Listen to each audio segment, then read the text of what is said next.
Pemeriksaan uji kebohongan menggunakan poligraf bekerja sama dengan sensor yang dipasang di sekujur tubuh untuk melihat reaksi seseorang. Namun sejumlah ahli menilai hasil pemeriksaan bisa saja bias terhadap orang-orang yang dinilai terlatih.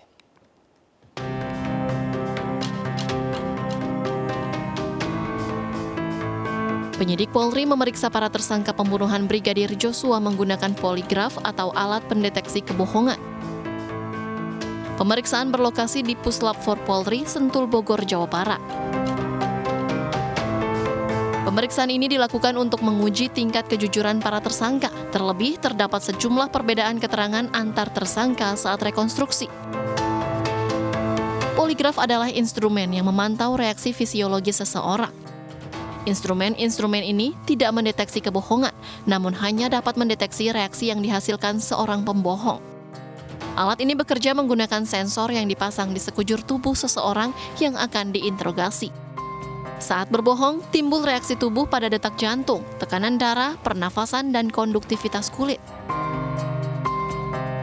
Hanya saja sejumlah pakar meragukan efektivitas alat ini, terutama pada orang-orang terlatih, karena hasilnya bisa saja bias akibat kemampuan khusus orang yang diperiksa mengelabui alat tes. Baik, masih berkaitan dengan menguji kejujuran Verdi Sambo yang hari ini masih menjalani ujian kejujuran itu dengan menggunakan lie detector. Dan untuk melengkapi dialog kita malam hari ini, sudah bergabung bersama kami melalui sambungan Zoom Irjen Pol Purnawirawan Bekto Suprapto, mantan Wakabareskrim Polri. Selamat malam Pak Bekto. Selamat malam. Terima kasih atas kehadirannya. Langsung saja, ini kalau berbicara tentang jujur dan tidak jujur, seberapa membantukah ini dalam proses penyidikan menurut pengalaman Anda? Saya jawab dari perspektif yang lain dulu. Ya. Yang pertama, ingat 4 tahun yang lalu heboh sekali kita ini dengan kebohongan dari Ratna Sarumpait. Oke.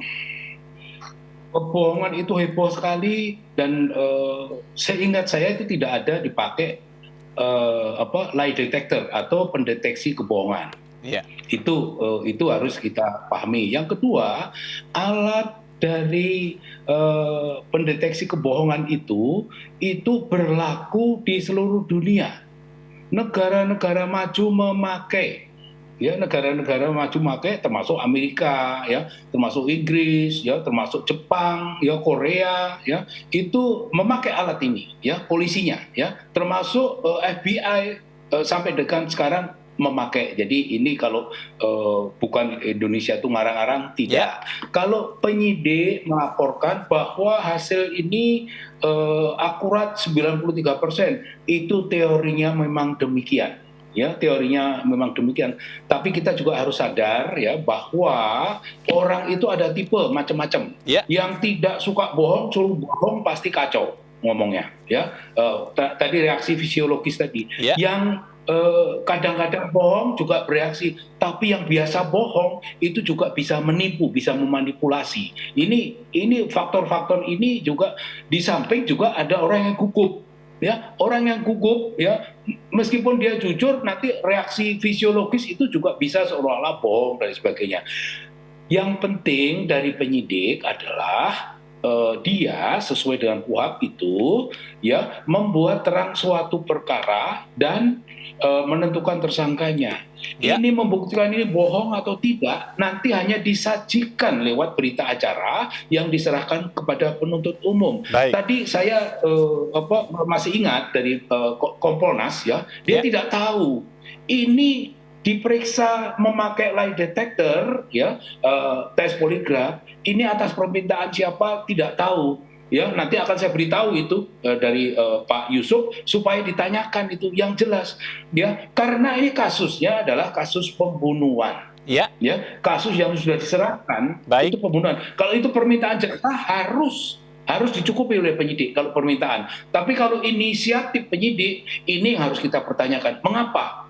Ya, karena peraturan Kapolri tentang penyidikan tindak pidana tidak seperti itu, ya, karena laporan polisi belum ada atau kalau ada belum diumumkan kepada publik. Gitu, Kang Jar. Baik, ini menarik ya. Tadi permintaan siapa itu juga yang harus terbuka. Tapi Anda tadi menyampaikan perlu dipertanyakan jika ini inisiatif dari penyidik. Kita tahu bahwa dalam beberapa kasus tadi Anda sampaikan ini digunakan di berbagai negara di dunia begitu.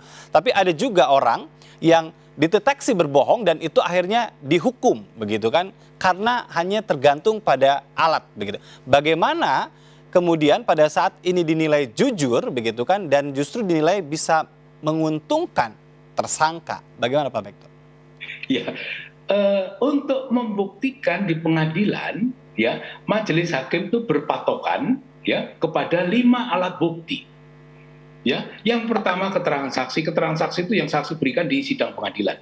Yang kedua adalah keterangan ahli. Yang ketiga surat-surat. Yang keempat petunjuk persesuaian antara keterangan saksi dengan barang bukti dan sebagainya. Dan yang keempat adalah keterangan terdakwa. Jadi alat bukti hasil lie detector atau tes kebohongan ini bukan satu-satunya untuk hakim memutus. Ya. Saya ulangi, Bukan hasil satu-satunya. dari uji tes kebohongan bukan satu-satunya menjadikan bahan bagi hakim untuk memutus. Itu hanya barangkali menjadi pertimbangan oleh hakim. Itu pendapat saya. Baik, tapi ada juga keresahan dalam artian bisa jadi ini kan yang diperiksa adalah para tersangka begitu kan, dan mereka itu punya ikatan yang begitu kuat. Jika ya konsistensi itu ditunjukkan oleh mereka yang sekarang jadi tersangka untuk mematahkan ya keterangan-keterangan Baradae sebagai saksi mahkota. Ini bagaimana Anda melihat ini? Tolong dipahami, di samping mereka itu menjadi tersangka, juga mereka menjadi saksi. Ya. Ya, satu. Ya. Yang kedua, ada alat-alat bukti yang lain.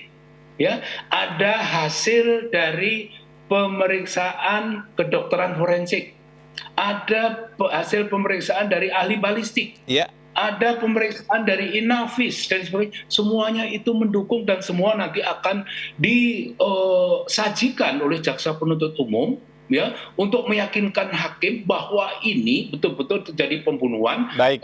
Syukur pembunuhan itu dapat dibuktikan berencana. Kita tidak perlu khawatir dengan hasil poligraf ya. Sekali lagi karena hasil tes poligraf bukan satu-satunya untuk memutuskan perkara. Baik, sekali lagi tapi ya yang jadi pertanyaan publik juga. ERRKM ini dinyatakan jujur, tapi dalam BAP ini ada ketidaksesuaian atau berbeda keterangan. Bagaimana kita memaknai ini? Begini,